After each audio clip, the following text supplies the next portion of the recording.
Isa ang rice sa pinakamasustansyang pagkain sa mundo. At dahil sa isinasagawang scientific magic ng mga scientists sa Yonsei University ng South Korea, posibleng sa malapit na hinaharap ay kainin ito ng hindi na kailangan ng ulam.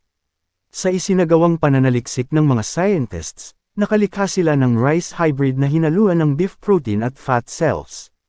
Ang bagong, pink rice, ay may mas mataas na percentage ng protein, 8%, ng fat, 7%.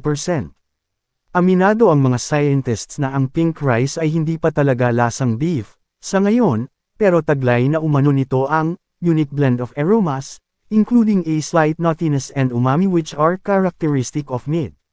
Pagtataya ng mga scientists sa pamamagitan ng integrated animal cells, darating ang panahon na ang bagong pink rice ay magiging complete meal at hindi na kailangan ng ulam. At dahil dito, magkakaroon ng sapat at pangmatagalang supply ng pagkain sa buong mundo.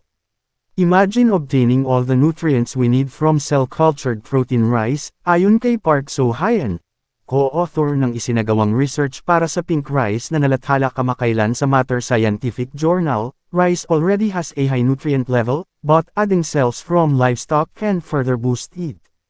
Ang proseso para ma-develop ang pink rice. Paano nagawa ng mga scientists na makapag-implant ng beef sa rice?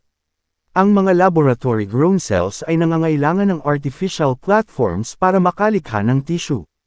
Para sa mga researchers ng Yonsei University, ang porous o absorbent nature ng rice ay ideal para maging balangkas sa paglikha ng kinakailangan nilang bagong tissue. Binalutan ng fish gelatin ang rice grains para manuot sa bawat butil ang beef cells. Hinayaang mag-culture ang mga ito sa isang petri dish sa loob ng 11 days. Ang na-develop na bagong hybrid rice ay may bright pink, at gaya ng nabanggit ay nagtataglay ng 8% more protein and 7% more fat kumpara sa regular rice. Ang mga butil nito ay mas firm and brittle kumpara sa natural grains.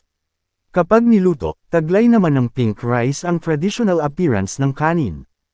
Ayon sa mga scientists, ang lasa ng pink rice ay nag-o-offer ng pleasant and novel flavor experience. At dahil hindi pa ito talaga sobrang kalasa ng beef, masarap itong kainin kasabay ng iba't ibang ulam. Sa kanilang unang eksperimento, gumamit ang mga scientists ng cells mula sa karne ng Hanwoo cattle, isang uri ng baka sa South Korea. Sa mga susunod na eksperimento ay plano nilang gumamit ng pangmatagalang source ng cells na maaari nilang i-maintain sa kanilang laboratorio. Susubukan din nilang haluan ang rice ng iba pang klase ng karne o ng isda para ma-cater ang mga consumers na may iba't ibang panlasa. Sa ngayon, ang percentage ng protein sa pink rice ay mababa pa rin. Sa mga susunod nilang experiments, sisikapin ng mga scientists na mas may taas pa ang percentage ng protein para maging complete meal ito. Plano rin nilang pagandahin muna ang proseso kung paano mas mapapalaki ang cells sa rice grain o palay para sa karagdagang nutritional value. Ayon kay Park, now I see a world of possibilities for this grain-based hybrid food. It could one day serve as food relief for famine, military ration, or even space food.